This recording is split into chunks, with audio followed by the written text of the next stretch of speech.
are many styles of teaching. In this lesson, we will look at presenting or lecture-based teaching. When you hear the term lecture, you may be inclined to think of a boring, hour-long class during which you were talked at, or worse, a time when you were admonished. Lectures aren't inherently bad, though. It depends on how it's done. It is estimated that lecturing still takes up 1/6 to 1/4 of classroom time in schools, although the efficacy of this teaching method is debated. Should we reduce teacher talk for more student-centered learning? Regardless of what methods you use to teach your class, it is very likely that you will do some lecturing, so let's discuss how to do it well. As we talked about in the teacher planning video, focus should be given to power and economy to maximize the efficiency of a lesson in the least amount of time possible. One way to ensure that lectures are powerful is to ensure that your lesson helps students make sense of the world around them by linking your content to other lessons or subjects. However, the extent of these connections relies heavily on a student's prior knowledge or schema. Students need the whole picture, not just isolated facts. Cognitive psychology tells us that there are two main types of knowledge: declarative, which is knowing about something, and procedural, which is knowing how to do something. Presentations focus mainly on declarative knowledge, which can be further split into two categories: factual, like knowing that plants do photosynthesis, and conceptual, like knowing all of the things plants need in order to do photosynthesis. Both of these can be taught in presentations. It is also worth mentioning that there is a third type of knowledge, metacognition, which is the ability to think about your thought process. Although this is beneficial to learning, it often does not come into play until late high school or early college. Perhaps the most difficult element of teaching is ensuring that your students remember the content. For this to happen, the information must pass through sensory memory and working memory into long-term memory. This process can be aided along by visual aids as well as connections to the student's schema. Before beginning a presentation, teachers must first have clarity on what they are teaching. This means that they know the content deeply, rehearse before or follow structured notes, and have broken down content into manageable chunks for their students.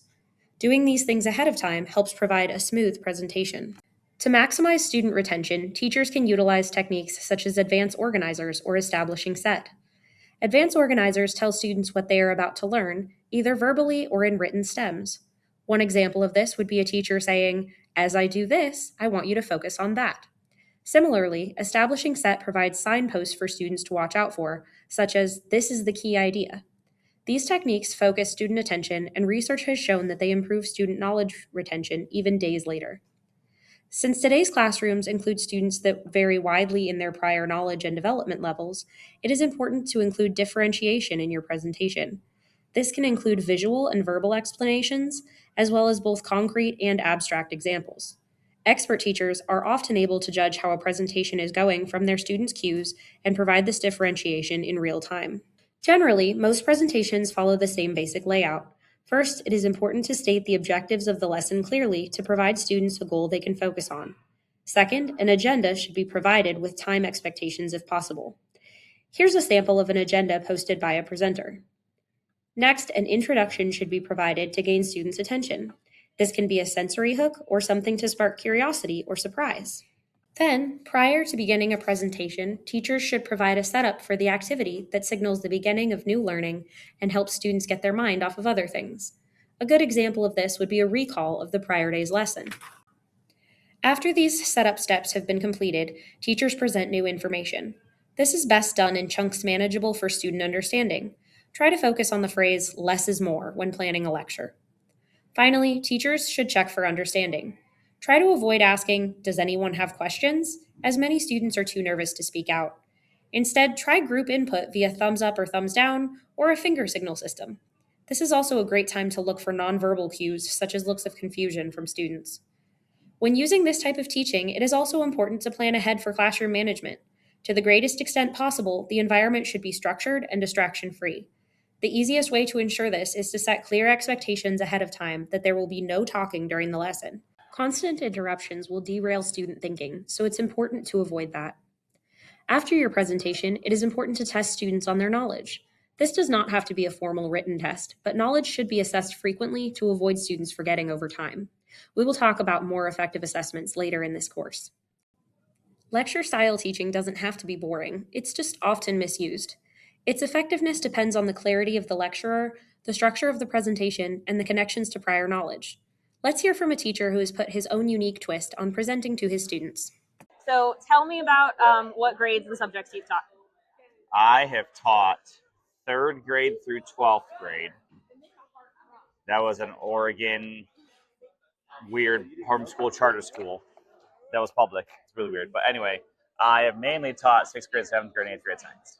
For how many years here? Here, 5. Okay. And then you do some the kids have told me you do some presentation videos. Yes, I do. Can you tell me a little bit about that? So I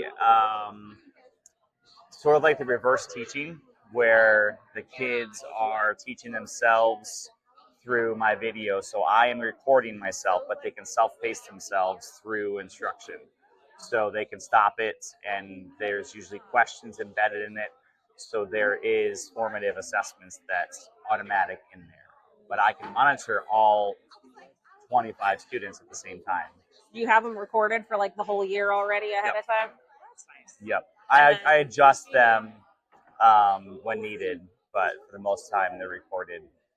Some are the old teacher that I used to work with, Ann Bolin, so she's in them sometimes too. So it gives the kids a break from me the whole time. But I don't use them all the time, just the ones that I feel that they'll get the benefit of what I taught on there versus sometimes in person is better. So it depends. And then if the kids are like, I don't remember us ever learning that, can you be like, oh, we'll go back and watch the video again? Yes. It also lets you know, they're self-paced as well as when kids are absent. They can easily go back and make up the work without me teaching them again. So that's a big one. I don't have to reteach them. I don't have to teach themselves reading it. Sometimes they'll need that instruction that's there. And then I can see who's actually done the notes and gone through it and how well they did as well, so how well they understand it. Do you have them on Edpuzzle? Yep, on Edpuzzle. And so they get a grade for that. And then I use that as, at the end of the quarter, their notes grades can replace a minor grade. So if their notes grades are good, and they can reset their videos, so that if they get a bad grade on, they can reset it and watch it again and redo it. But then that grade can replace a minor grade at the end of the quarter. That's a good way to do reteaching. Yes. So at the beginning of the year, before you start that, do you find that you have to set up expectations for them on how watching that is going to go and how they're going to act? Yeah, I mean, obviously in August, you kind of baby step them into what it is. So I almost walk them through the first one on my own. And so I'll actually have it as a live mode. So in Edpuzzle, you can make a live mode where you all watch it. And then on their screens, as soon as the question comes up, everyone has the same question. And so usually live mode, usually 2, and then they get the idea of it, and then they're good to go.